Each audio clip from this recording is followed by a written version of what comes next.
One of the first wonders and desires as a new generation of Pokemon is announced is the starting Pokemon. People everywhere cannot wait to see what kind of Pokemon they have to choose from to go off on another journey. Predictions are made and often wrong. Today I'm going to share my predictions and wants even of the new starters in Generation 7 of Pokemon Sun and Pokemon Moon. And yes, they will 99% more than likely be wrong. So far we know pretty much nothing about Pokemon Sun and Pokemon Moon, besides that it's a new generation that's going to be coming out later this year. So I have almost nothing to go off on my predictions, and so the only thing I really have to go after is that so far people have speculations that it's based off Hawaii or some tropical island. That being said, I have based all of my 3 starting Pokemon off creatures in Hawaii. I mean, it just made sense to me to base it off something, and as we gather more information from Game Freak, we can learn and I can change my predictions. So since I went off creatures in Hawaii, that leaves me kind of in a tough spot because Hawaii is not really known for its, extravagant creatures. It actually doesn't have many creatures at all. It's only the home of 2 mammals. So I had little to work with, but I think I came up with a nice little prediction of the new starters in Pokemon Sun and Moon. To start us off, I am going with Water type, and yes, this is probably pretty predictable, but I'm going with a Dolphin, and that's just because we have yet to even have a Dolphin type Pokemon, and what better way in Gen 7 of the 20th anniversary to introduce this as the starter on a tropical island. If any of you have ever been to an island or been to a beach or seen a beach movie, there's always where you can swim with dolphins. It kind of just blows my mind how we have yet to have one, so it makes perfect sense to be the starting Water type Pokemon. So obviously, yes, it's a Water type Pokemon, but when it evolves, this is my little prediction. I think it should be a Water and Fighting type, and I'll tell you why. Over the years, there has been several cases where dolphins have triumphed over sharks, have saved families from sharks, and all sorts of things, which amazes me because when I first look at a dolphin, it looks so gentle, docile, and it looks like it couldn't win in any kind of fight, but that's kind of not the case at all. Dolphins are very quick, agile, and flexible. That gives them the upper hand against sharks. Whenever it confuses a shark and moves around so much, it rams it with its snout that does a lot of damage to the shark. It has to do with how the body is made of the dolphin and how the fin is shaped compared to the shark. And yes, I could go in a little bit more detail, but that's not the point of it. The point of it is why I chose a fighting type for the water Pokemon. I imagine this Pokemon to be very quick and have a lot of physical attack, which really isn't seen in a lot of water Pokemon. The speed is normally lacking, and the special attack is normally a little bit higher than the physical attack for most Pokemon. But for this dolphin, if the physical attack is higher, it gives Game Freak a whole window for adding new water type moves that are physical attack based. And it allows them to add a lot of good fighting attack moves for this water Pokemon, and the fact that it's really fast makes a great edge against several different Pokemon. And there's honestly another big reason why I chose a fighting type for its final form. We've seen in past generations we actually already have a shark Pokemon, Sharpedo from Generation 3, that actually got a Mega Evolution in Omega Ruby and Alpha Sapphire. So obviously the shark Pokemon Sharpedo's type is water, but what is its second type? Dark type. This makes all the more reason why the starting Dolph Pokemon should be fighting type, because fighting is super effective on Dark and will be able to take on the shark just like in real life. I think it just adds a whole new perspective, and normally Game Freak does do things that make sense in real life. I mean, fire takes over leaf, water puts out fire, it all makes sense. I just really believe it would be an amazing starting Pokemon that would be water and fighting with high attack and high speed just like a dolphin would be, that would take on the shark. And I know I would definitely use it.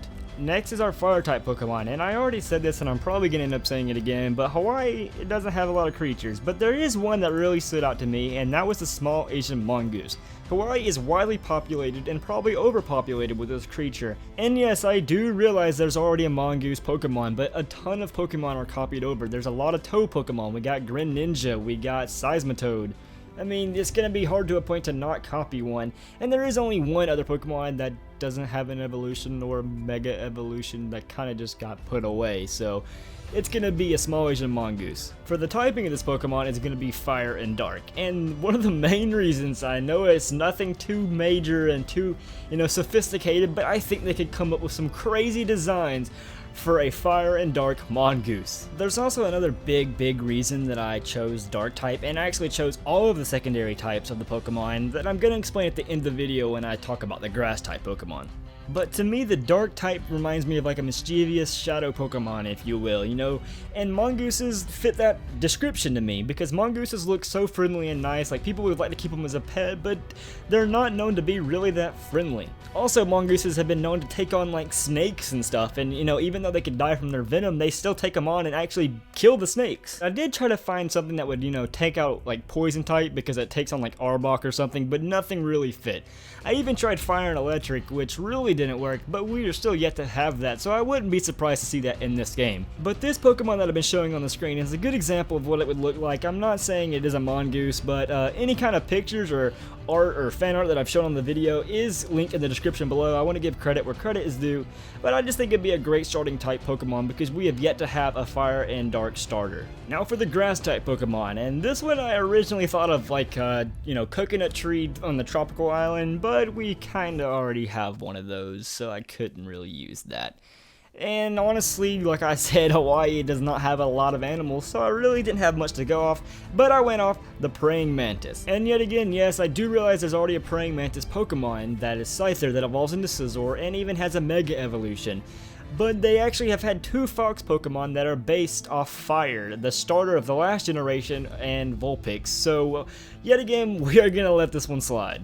And another side note, yes, I know it is a bug, and it would make sense to be a bug type Pokemon, but for God's sakes, we have an electric spider. And it's my list, so it's not going to be bug type, it's going to be grass and psychic, which was really hard to choose for this Pokemon. I mean, for the last praying mantis that we had, started out with bug and flying, ended up bug and steel, so, I mean, it can go any kind of way, but, I mean, I didn't know if I wanted it bug and grass, or grass and flying, grass and psychic, grass and poison. There's a lot of choices for this praying mantis.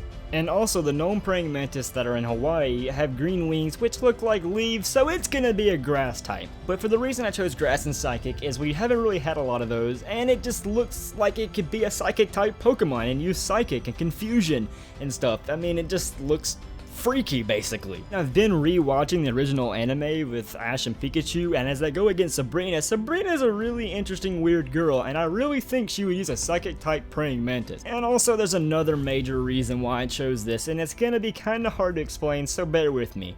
The past two types I chose were water and fighting and fire and dark. In X and Y, all three starters, two types, were super effective over the other Pokemon's two types. And that kind of probably doesn't make any sense, so let me explain.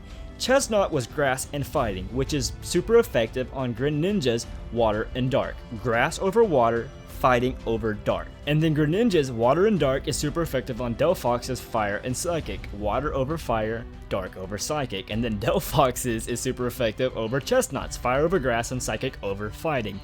That was probably one of the worst ways to explain it, but I hope you understand what I mean. And I basically follow the rhythm over that. I mean, obviously water's over fire and fire's over grass, but then the other types are over each other as well. And yeah, I actually did end up using the same types as the old generation, and I did not really mean to do that, but I did use them with different starters. But I mean, Generation 3 Blaziken starter was fire and fighting, and then Generation 4 Infernape was also fire and fighting, so Game Freak is used to repetition.